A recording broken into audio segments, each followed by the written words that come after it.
How to change Instagram password. Hey there, welcome to Insightful Tutorials. Are you looking to update your Instagram password for security reasons or because you have forgotten it? Well, you have come to the right place. In today's video, I will guide you through two simple methods to change your Instagram password. Let's dive into the first method. This approach is perfect if you still remember your current password. If not, don't worry, I will show you the second method shortly. Open the Instagram app on your mobile device. You will land on its official homepage. Tap on the circle with a profile picture at the bottom. Then tap on the hamburger icon. A menu will appear. Select Settings and Privacy. Tap on Account Center. Under the account settings, select Password and Security. Before changing password, let's log out other devices currently logged in into your account.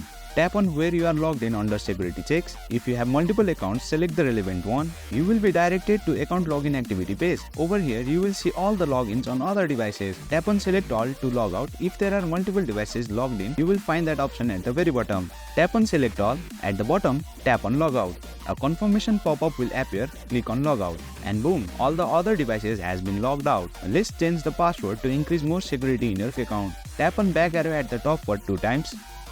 And navigate back to Password and Security section. Tap on Change Password. Select the Instagram profile. Enter your current password. I have copied it, so I will simply paste it over here. Create a new password with at least 6 characters, including a mix of letters, numbers, and special characters. Confirm the new password and tap on Change Password to complete the process. And there you have it. Your Instagram password has been successfully changed using the first method. Now let's explore the second method for those who have forgotten their current password. Select the Instagram profile. Tap on Forgot Your Password. A password reset email will be sent to a registered email address, or you may even receive an OTP. Open Gmail. Tap on the Instagram password reset email. Right here, tap on Reset Password. Open with Instagram and you will be directed to password changing page. Create a new password following the same guidelines given in the first method and confirm it. Finally, tap on Reset Password. And just like that, your Instagram password has been updated using the second method. That's all for today's video. If you found this video insightful, please don't forget to hit the like button and subscribe to our channel for more insightful tutorials.